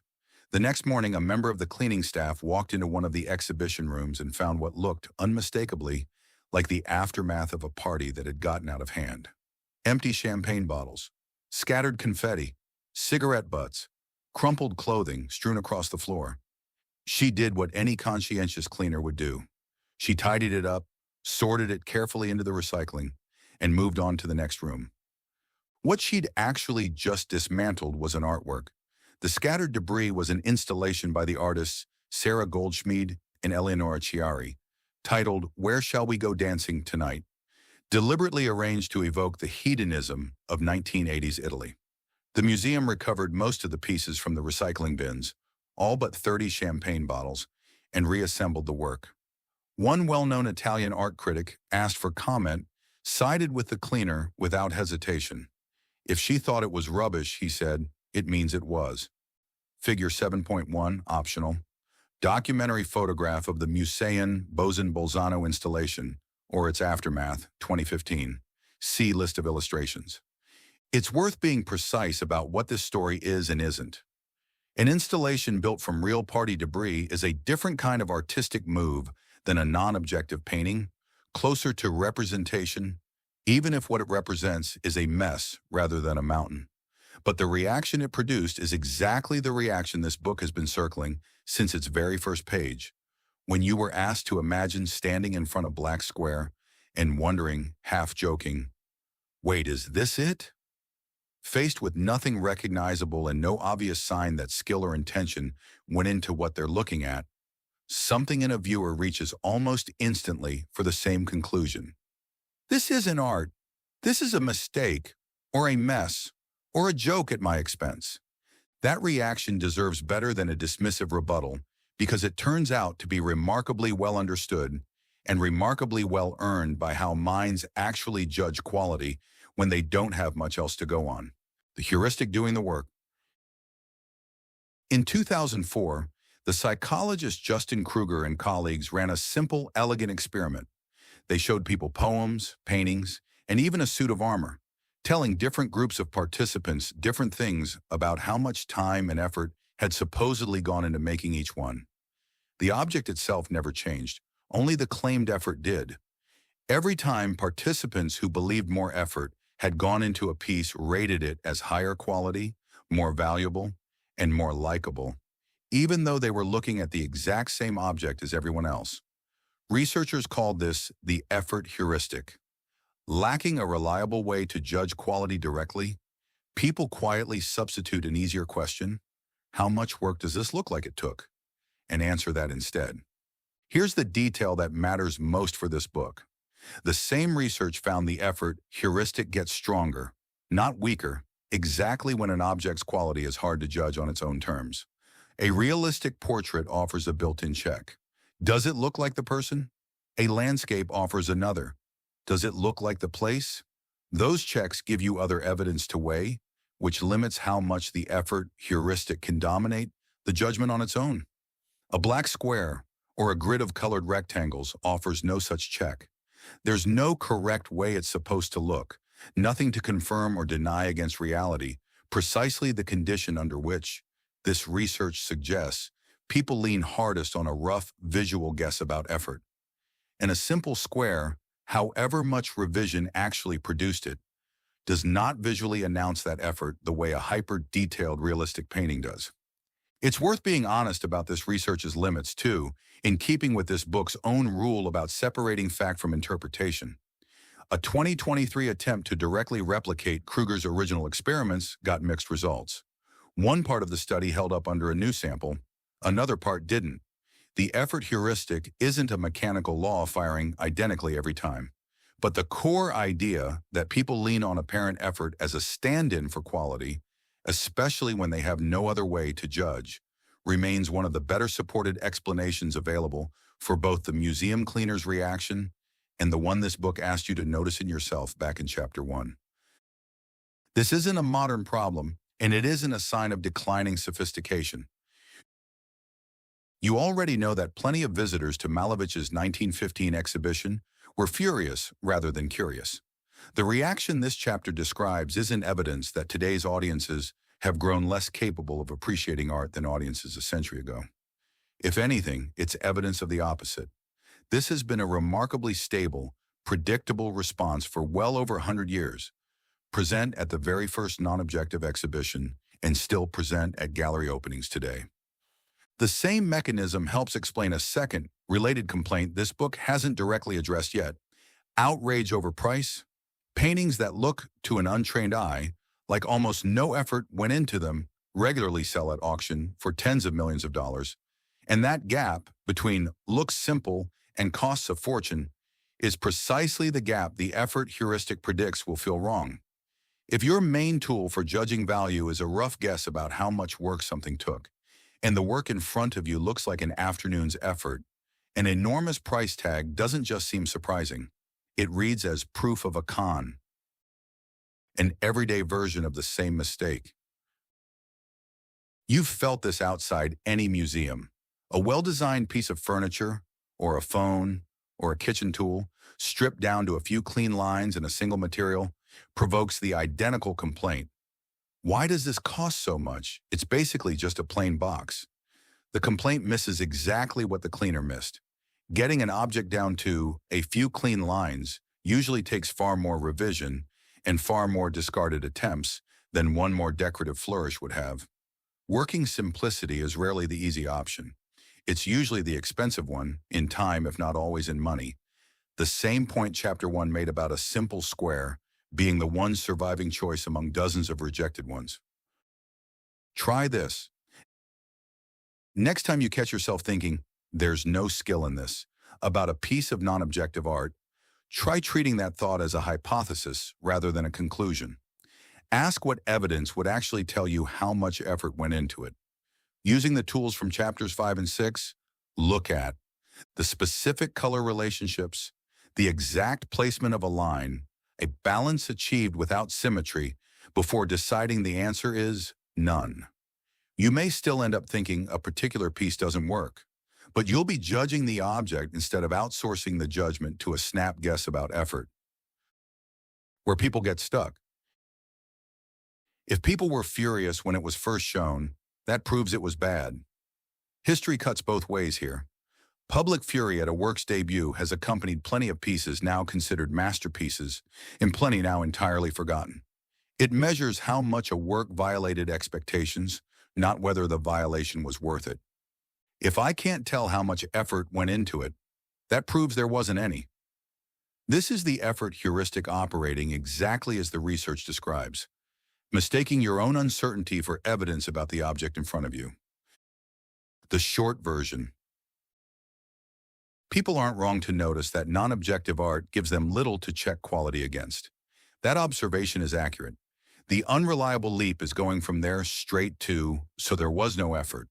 The effort heuristic, Kruger, Wiertz, Van Boven, and Altermatt 2004, shows people judge quality partly by perceived effort, and that this effect grows stronger exactly when quality is hard to judge directly. Precisely the situation non-objective art creates. This reaction isn't new and isn't a sign of declining sophistication. It was present at the very first non-objective exhibition in 1915, and has stayed remarkably stable since. The same mechanism helps explain outrage over high auction prices. A low apparent effort read makes a large price tag feel like proof of fraud rather than a question worth investigating. None of this proves any particular painting is good. It explains why the snap judgment, "there's no skill here," deserves a second look before you trust it. One thing to sit with. Think of the last time you had a strong, instant reaction, good or bad, to something you couldn't fully explain. Was any part of that reaction really a guess about effort, dressed up as a judgment about quality? Sources for this chapter: Justin Kruger, Derek Wertz, Leif van Boven, and T. William Altermatt, The Effort Heuristic, Journal of Experimental Social Psychology, for the original findings on effort and perceived quality, tested using a poem, a painting, and a suit of armor.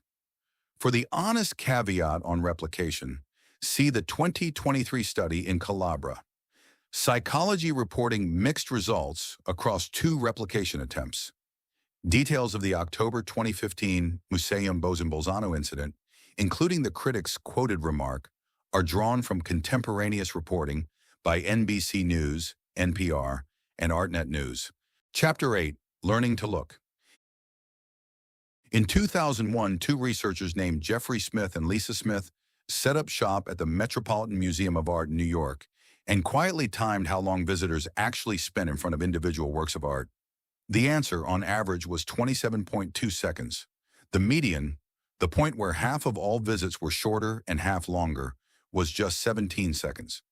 A follow-up study years later, published in the journal Psychology of Aesthetics, Creativity, and the Arts, found almost the identical result.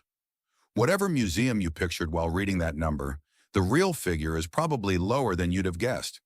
For a realistic portrait, 17 seconds isn't nothing. Human brains are extraordinarily fast at reading faces, one of the oldest, most heavily practiced skills we have. So a few seconds can register an expression, a mood, a whole relationship between painter and sitter. For a non-objective painting, that same glance gives you almost nothing, because there's no ancient shortcut standing by to process a relationship between 2 rectangles of color the way there's a shortcut for a face. And yet most visitors give a Malevich or a Mondrian the identical rush glance they'd give a portrait, which means the single most common way people encounter this kind of art is also, almost by definition, the way least likely to let it do anything to them at all. This chapter is about what to do instead. Not a theory this time, a method. A 5-step way to actually meet a painting. Figure 8.1. Flowchart of the 5-step looking method. See list of illustrations. First, give it a full minute before you decide anything.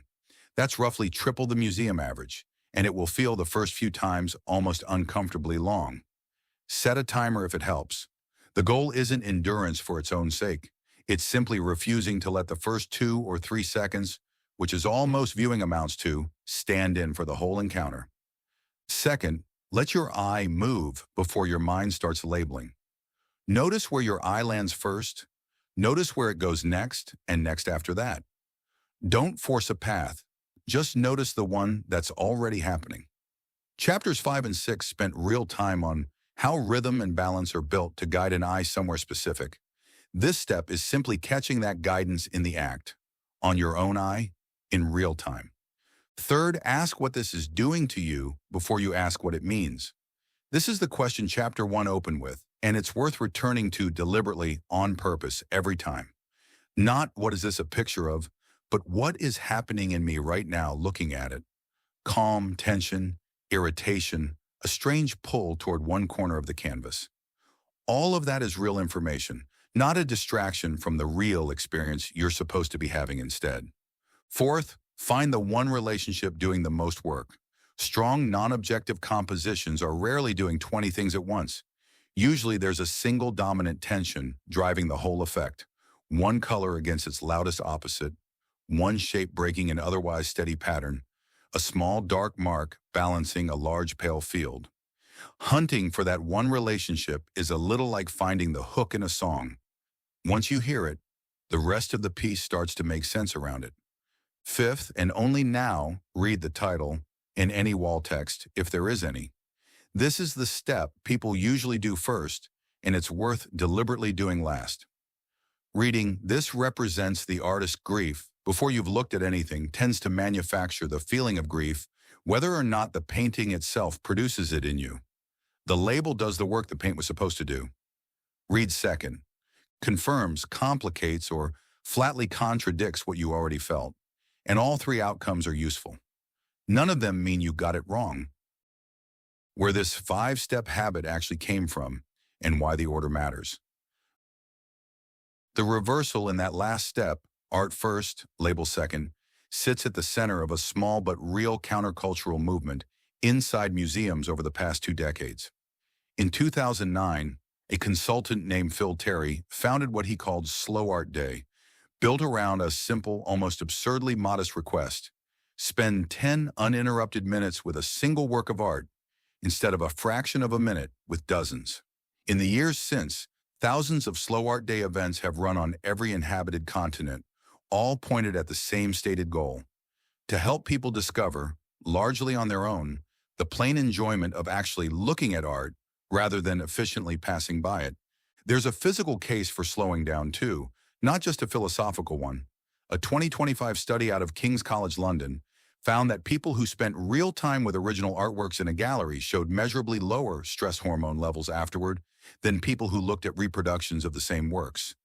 A reminder that an actual painting in a room is doing something a photo of it on a phone screen doesn't fully replicate, however useful that photo is for the earlier chapters of this book.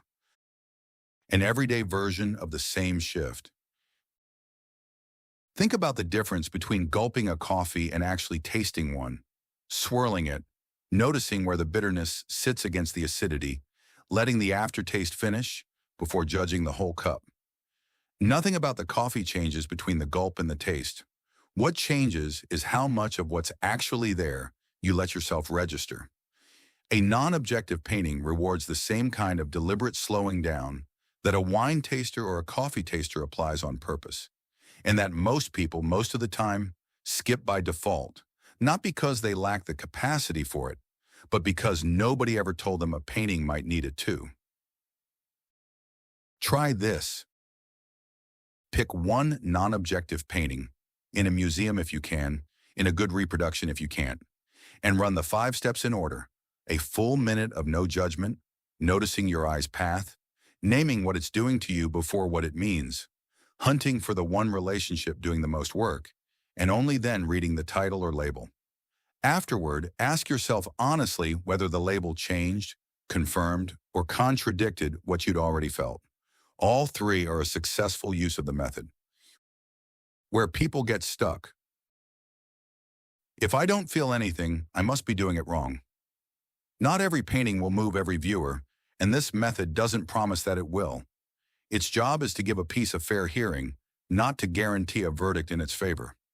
Reading about the painting first will help me get to the good part faster. Often the opposite is true. Context read beforehand tends to tell you what to feel before you felt anything, which makes it hard to know afterward whether the painting moved you or the wall text did. The short version. The average museum visitor spends well under 30 seconds on any single artwork, a pace that shortchanges non-objective art even more than representational art since there's no quick facial recognition style shortcut available for a relationship between shapes. A 5-step method: full minute first, follow your eye, ask what it's doing to you before what it means, find the one dominant relationship, read the label last, is built specifically to counter that rush. Slow Art Day, a movement started in 2009, has spread worldwide around the same basic insight. 10 real minutes beats a fast circuit of an entire museum. Viewing an original work in person appears to carry real, measurable physiological benefits beyond viewing a reproduction, according to recent research. The method doesn't guarantee every painting will move you. It guarantees you'll know either way, based on an actual encounter rather than a glance. One thing to sit with. Next time you're in a museum, or even scrolling past a painting online, time yourself honestly. How long did you actually give it? What might you have noticed at double that time? Sources for this chapter: Jeffrey K. Smith and Lisa F. Smith, Spending Time on Art, Empirical Studies of the Arts for the original Metropolitan Museum of Art Viewing Time Findings. A related follow-up appeared in Psychology of Aesthetics, Creativity, and the Arts. Details on Slow Art Day, founded by Phil Terry in 2009, are drawn from contemporaneous reporting by ArtNet News and the Art newspaper. The 2025 King's College London finding on gallery viewing and stress hormones is reported via recent arts and well-being coverage, including in Forbes. Readers wanting the underlying study should search for its original publication for full methodology. Chapter 9, Can Anyone Learn This? I just don't have an eye for that kind of thing. It's one of the most common things people say about non-objective art, and it's worth noticing the shape of the sentence. Not, I haven't spent much time with this, but I don't have, as if appreciation were a fixed trait, like eye color, that some people are issued at birth and others aren't. Nobody says, I just don't have an ear for that kind of thing, about a musical genre they haven't listened to much yet. Somewhere along the way, visual art appreciation got treated as innate in a way musical or culinary taste rarely does. In 2015, a research team led by the psychologist Alexandra Van Paschen decided to test that assumption directly, rather than just argue with it. They recruited 60 people, 40 self-described novices and 20 trained art experts, and had them rate a large set of abstract artworks and portraits, once in a laboratory and once in an actual museum. Before the second session, half the novices were given a short training on the stylistic and historical background of the works. Then everyone's reactions were compared. The finding splits appreciation into two separate layers, and that split turns out to matter enormously. On straightforward emotional measures, how positive or negative the work made someone feel, how much it stirred them up, experts and untrained novices showed no meaningful difference at all. The capacity to be moved by an abstract painting, in other words, wasn't something the experts had that the novices lacked. Everyone in the study already had it, trained or not. Where the two groups did differ was on more reflective judgments. How beautiful they found a piece, how much they wanted to look at it again. Experts rated these dimensions consistently higher than novices did. And the one-off training session the novices received before their second visit? It moved the needle, but only slightly. A single afternoon of context and background didn't turn a novice's aesthetic judgments into an expert's. Put those two results together, and you get a genuinely useful, if slightly humbling, answer to this chapter's question. Yes, appreciation is learnable, but not in the sense of a single class or a persuasive book chapter flipping a switch. The part of appreciation that requires no training at all is the felt response, and you almost certainly already have full access to it, whether or not you've ever set foot in a gallery. The part that does grow with experience, informed, confident aesthetic judgment, appears to build slowly through accumulated time with the work, rather than through a quick briefing. A much older, much larger body of research backs up the accumulated time half of that answer. In 1968, the psychologist Robert Zionk published a set of studies that would eventually be replicated well over 200 times, simply being exposed repeatedly to almost anything. Nonsense words, unfamiliar faces, geometric shapes, measurably increases how much people like it, with no other information required. Researchers named this the mere exposure effect, and among the original categories Zionk tested were plain geometric figures, which puts non-objective art about as close to the center of this research as visual stimuli get. The effect follows a predictable curve. Liking rises quickly across the first several exposures, then levels off, so the earliest repeat visits to an unfamiliar painting likely do more for you than the 50th will. It's worth being honest about a real limit here, in keeping with this book's rules. Researchers have also found the mere exposure effect is noticeably weaker for complex stimuli like full paintings. When exposure is passive, just glancing repeatedly, the way you might pass the same print in a hallway every day without ever really looking. Real gains from repeated exposure to art seem to depend on active, deeper engagement with each viewing, not just racking up a high number of glances, which is exactly why Chapter 8's method, a full minute tracking your own eye, naming what the piece is doing to you, isn't a nice-to-have add-on to building appreciation over time. It may be the mechanism that makes repeated exposure actually work. An everyday version of both findings at once. Almost nobody enjoys their first cup of black coffee, their first taste of a very dry wine, or their first bite of a strongly bitter vegetable. Nobody treats that as proof they simply lack a palate for coffee, wine, or vegetables forever. We already understand culturally that these are acquired tastes, that the capacity to enjoy them is there from the start. And what's missing at first is simply exposure and attention, not some separate organ of taste other people were born with and you weren't. Visual art, and non-objective art especially, tends to get treated with far less patience than a cup of coffee. Try this. Pick one non-objective painting you currently feel genuinely neutral about, not one you already love, not one you already can't stand.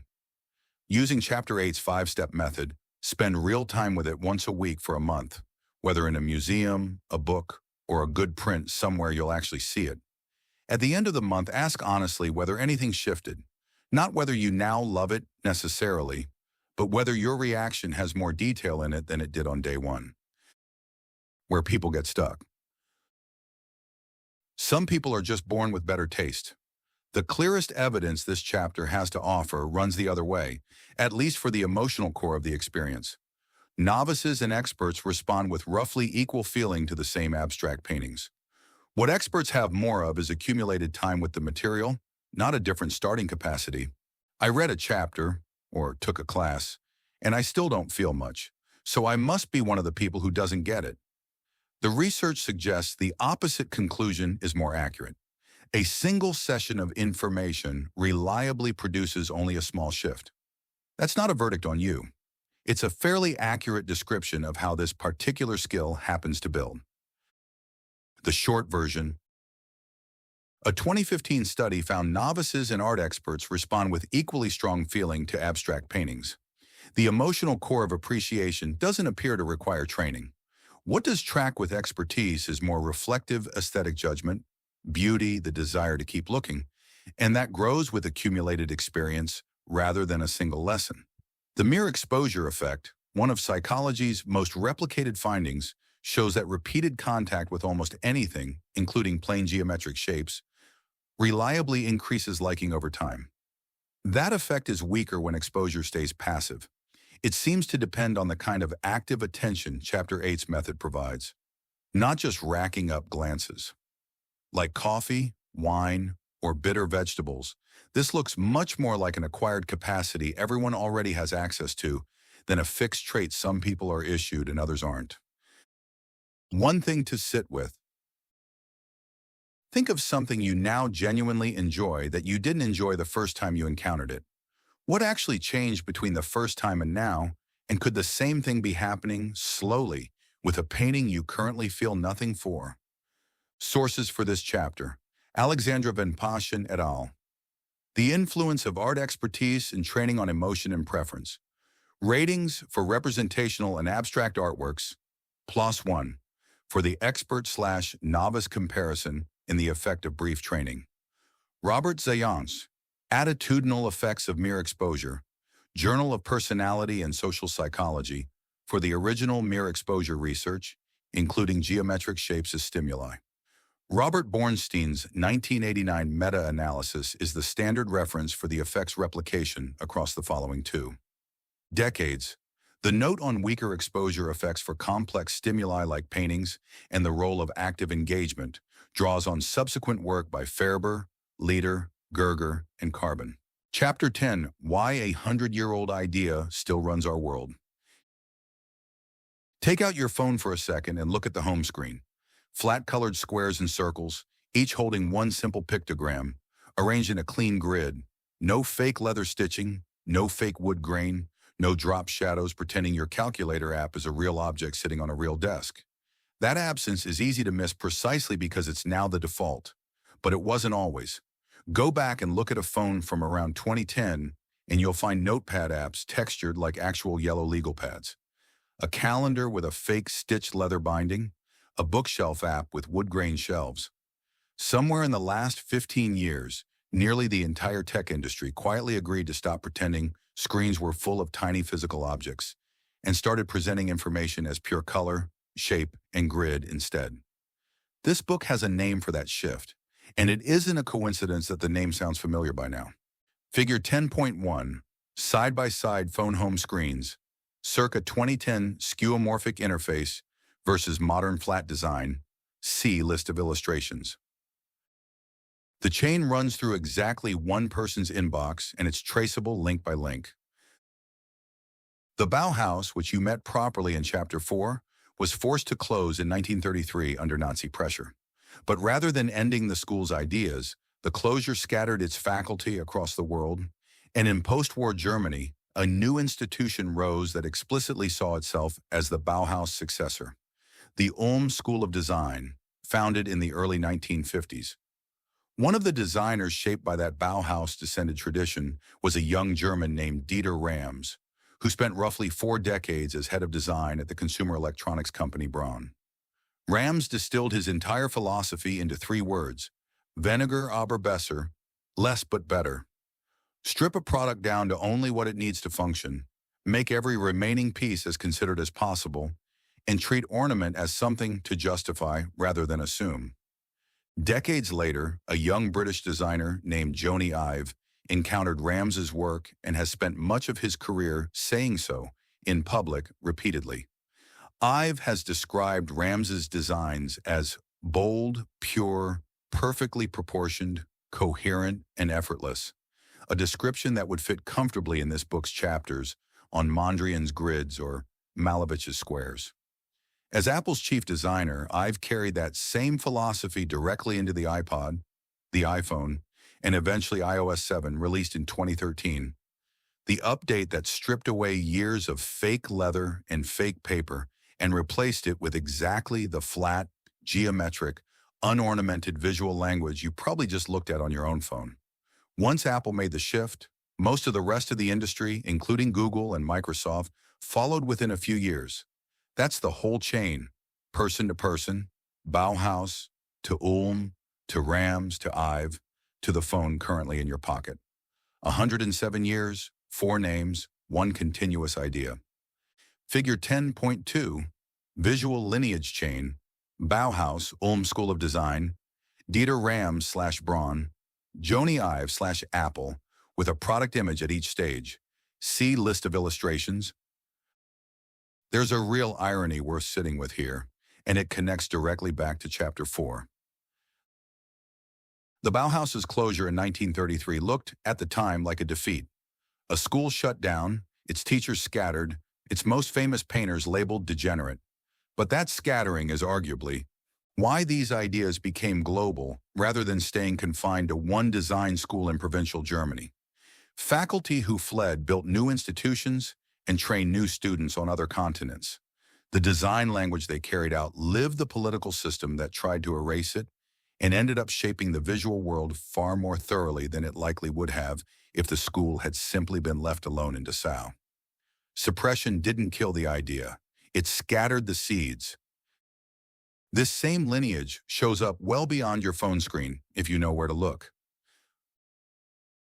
Herbert Bayer, a Bauhaus student who later taught there, developed a stark, unornamented geometric typeface in the 1920s built entirely from lowercase letters, part of a broader wave of new sans serif typefaces built on the same conviction that decoration was a relic and clean. Legible geometry was the honest modern choice.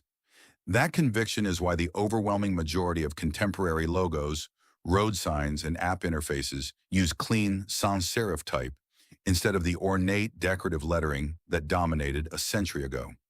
It's also why so much contemporary architecture favors glass, steel, and unornamented geometric volumes over columns, cornices, and carved detail, a direct descendant of the same Bauhaus and style conviction from Chapter 4 that a building's form should openly serve its function rather than dress it up.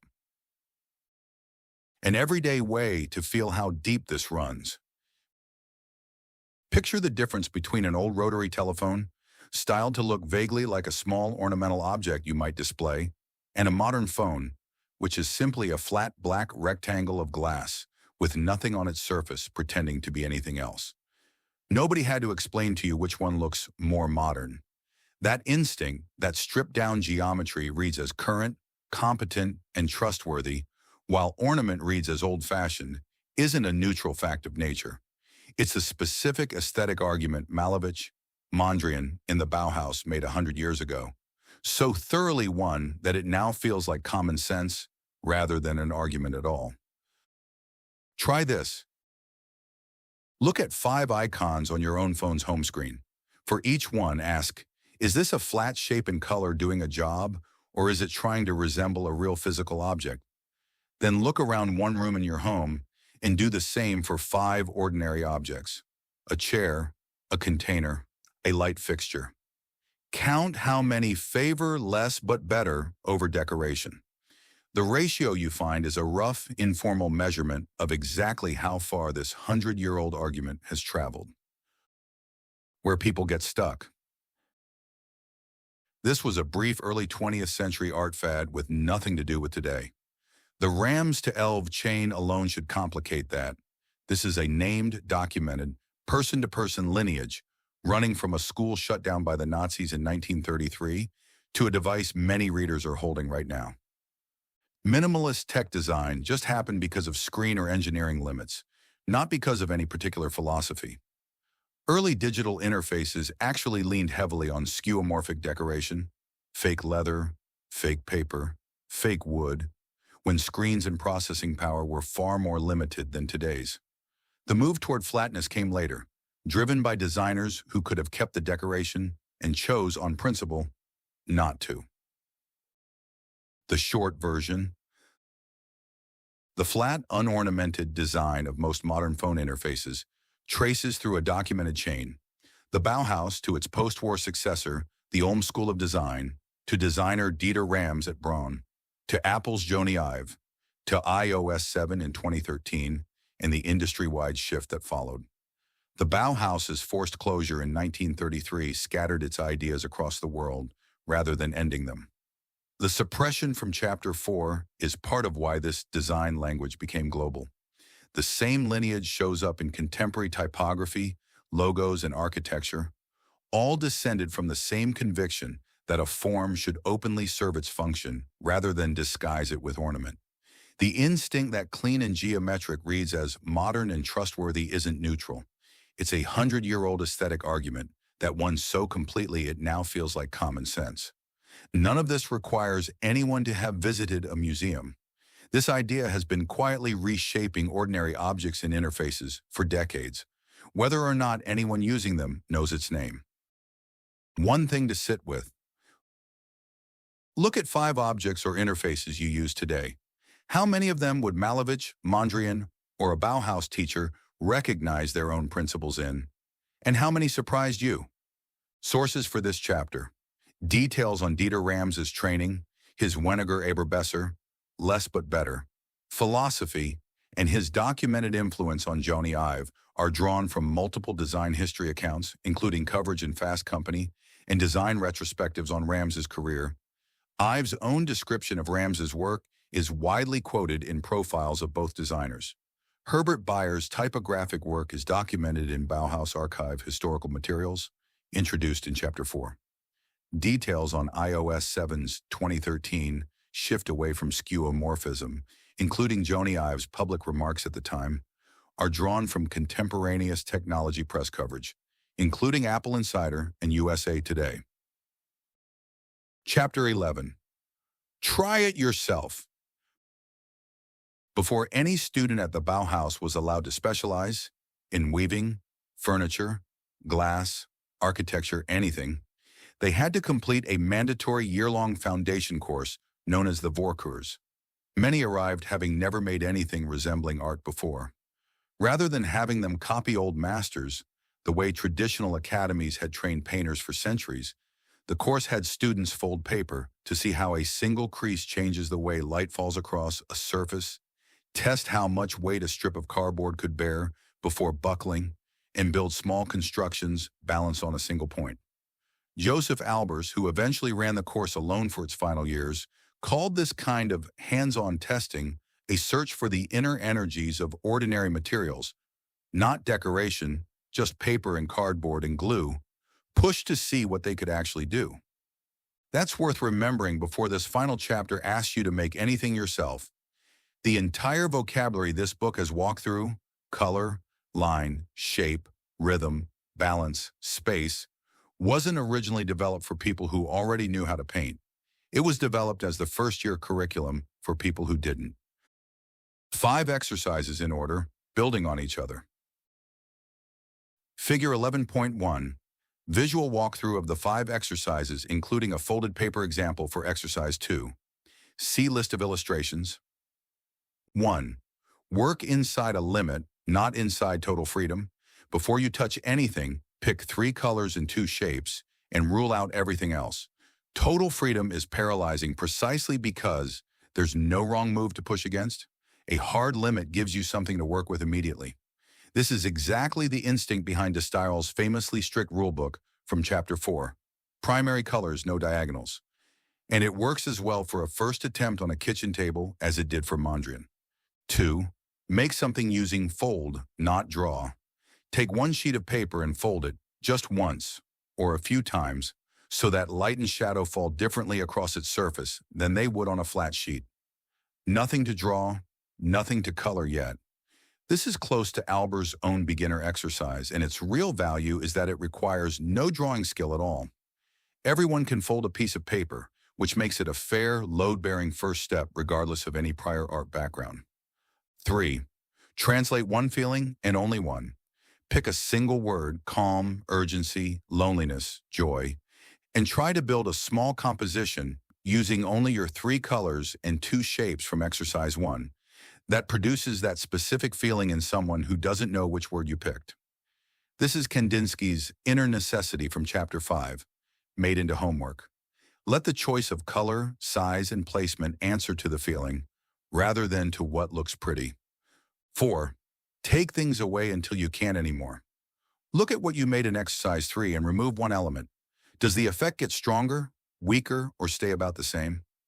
Keep removing, 1 piece at a time, stopping only at the point where taking away 1 more thing would genuinely break it. This is Chapter 1's surviving choice among many rejected ones. Except now you're the one doing the rejecting, and you'll likely notice firsthand how much harder restraint is than addition. 5. Look at your own work the way Chapter 8 taught you to look at anyone else's. Set your piece aside for a day if you can. Then come back to it and run the 5-step method from that chapter. A full minute before judging anything, follow where your eye actually goes. Ask what it's doing to you before what it means. Hunt for the one relationship doing the most work. You are, for the first time in this book, both the person who made the choices and the person giving them a fair hearing. On not expecting a masterpiece, nothing you make from these 5 steps needs to belong in a museum, and treating that as the bar will only make the exercises harder than they need to be. A musician's first scales aren't a concert. They're training for the ear and the hand, done specifically so the real playing later has something to draw on. These 5 exercises are the same kind of practice, aimed at exactly the judgments this book has spent 10 chapters unpacking. What a color does next to another color. What a shape remembers, when a composition is asking for 1 more mark or 1 fewer. Try this. If you only do 1 of the 5 exercises above, do the 4th. Make something with a few too many elements in it on purpose. Then spend 5 real minutes removing, 1 piece at a time, until removing anything else would weaken it.